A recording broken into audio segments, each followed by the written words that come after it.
Hola a todos. En el vídeo anterior sobre funciones, aparte de dar su definición, estuvimos hablando también de las distintas formas que hay de expresar una función. Y profundizamos un poquito, empezamos a hablar un poco de una de esas formas de la representación gráfica en los ejes de coordenadas, ¿verdad? Bueno, pues hoy vamos a hablar de algunas de las características de las funciones, concretamente del crecimiento y el decrecimiento, y esa característica donde mejor se ve es precisamente en la representación gráfica. Mirad lo que pone aquí, dice: para estudiar las variaciones de una función tenemos que mirar su gráfica de izquierda a derecha, es decir, si os fijáis en la gráfica de abajo, siempre vamos a ir en la dirección que estoy marcando, en la misma en la que escribimos y leemos, ¿vale? De izquierda a derecha. Si miramos esta gráfica de izquierda a derecha, veremos que en el 0 empieza y que empieza subiendo hasta el 2. Desde el 2 hasta el 6 ni sube ni baja. Desde el 6 hasta el 7, estoy hablando siempre de los números de referencia de abajo, de la X, bajaría. Desde el 7 hasta el 8 se mantendría constante de nuevo, ni sube ni baja, y desde el 8 hasta el 9 vuelve a bajar. Bueno, pues ese subir y ese bajar tiene nombre, ¿vale? Una función es creciente cuando al aumentar la variable independiente, que es la x, aumenta la variable dependiente, que es la y. Es decir, esta función de aquí, del gráfico que tenemos ahí abajo, sería creciente entre el 0 y el 2. Porque entre el 0 y el 2, conforme más aumenta la x, es decir, conforme más a la derecha nos vamos, más aumenta también la y, es decir, más arriba está la función. Dicho de otra forma, una función va a ser creciente en los tramos en los que la vemos cuesta arriba, ¿verdad? En los que la vemos apuntando hacia arriba, siempre mirando de izquierda a derecha. Luego dice una función es decreciente cuando al aumentar x disminuye y, lo contrario. Eso sería lo que pasa aquí entre el 6 y el 7 y entre el 8 y el 9. Cuando no es ni creciente ni decreciente, en esos tramos, como pasa aquí desde el 2 hasta el 6 o aquí entre el 7 y el 8, pues en ese caso la función sería constante, ni creciente ni decreciente. Si tuviéramos que poner por escrito el estudio de crecimiento de esta función, pues esto es lo que escribiríamos, ¿vale?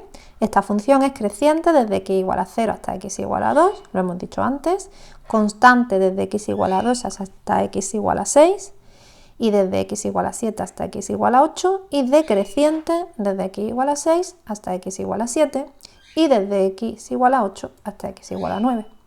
Y ahí habríamos descrito el comportamiento de la función en términos de crecimiento y decrecimiento. Cuando en gráficas hablamos de crecimiento y decrecimiento, también hay otros dos conceptos que tenemos que aprender, que son el de máximo relativo y el de mínimo relativo. Mirad, se ve muy bien en este dibujito de aquí de la derecha. Cuando una función pasa de ser creciente a ser decreciente, ese punto en el que se produce el cambio se llama máximo relativo. Y se llama máximo relativo porque es el punto más alto en un entorno cercano. De ahí lo de relativo. ¿Por qué no máximo o máximo absoluto? Pues porque si os fijáis no es el máximo absoluto. Por aquí hay puntos de esa función que están más altos. Por lo tanto, no es el punto más alto de la función, no es el máximo real de la función. Es solamente el máximo alrededor de ese trocito, ¿vale? En ese entorno cercano a ese punto es el punto más alto. Y eso se llama máximo relativo. Cuando pasa lo contrario, cuando pasamos de ir de decreciente a creciente, el punto justo en el que cambia el crecimiento también tiene nombre, en este caso sería mínimo relativo, y es relativo por la misma razón, es el punto más bajo, el punto mínimo de la función en el entorno cercano, pero eso no quita para que luego más tarde haya puntos de la función que estén más abajo, bueno, más tarde o al revés, por delante. Entonces, aquí tenéis las definiciones, dice, una función tiene un máximo relativo en un punto cuando su ordenada es mayor que la ordenada de los puntos que lo rodean. ¿Eso al final qué significa? Pues que su coordenada y, que es la que define su altura, es más grande que las coordenadas y que tiene alrededor, ¿vale?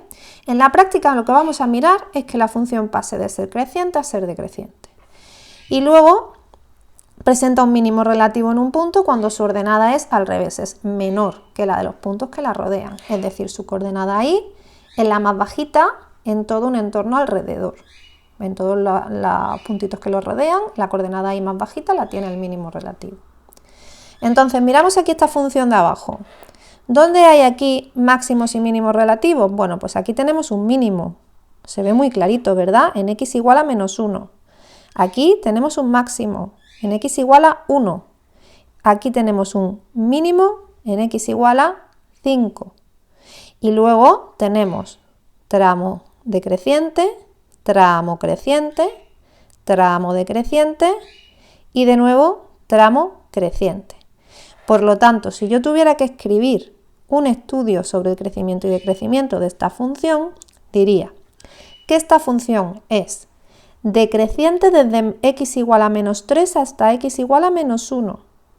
Decreciente también desde x igual a 1 hasta x igual a 5. Y por el contrario es creciente desde x igual a menos 1 hasta x igual a 1 y desde x igual a 5 hasta x igual a 9. Su dominio, por cierto, no sé si os acordáis del concepto de dominio, es desde menos 3 hasta 9. Y su recorrido también desde menos 3, ¿lo veis? Hasta 4. Y además tiene un mínimo relativo en x igual a menos 1, otro mínimo relativo en x igual a 5 y un máximo relativo en x igual a 1. Voy a poneros todo esto por escrito. Ahí lo tenéis por escrito, por si queréis echarle un ojo, y con esto hemos acabado el vídeo de hoy.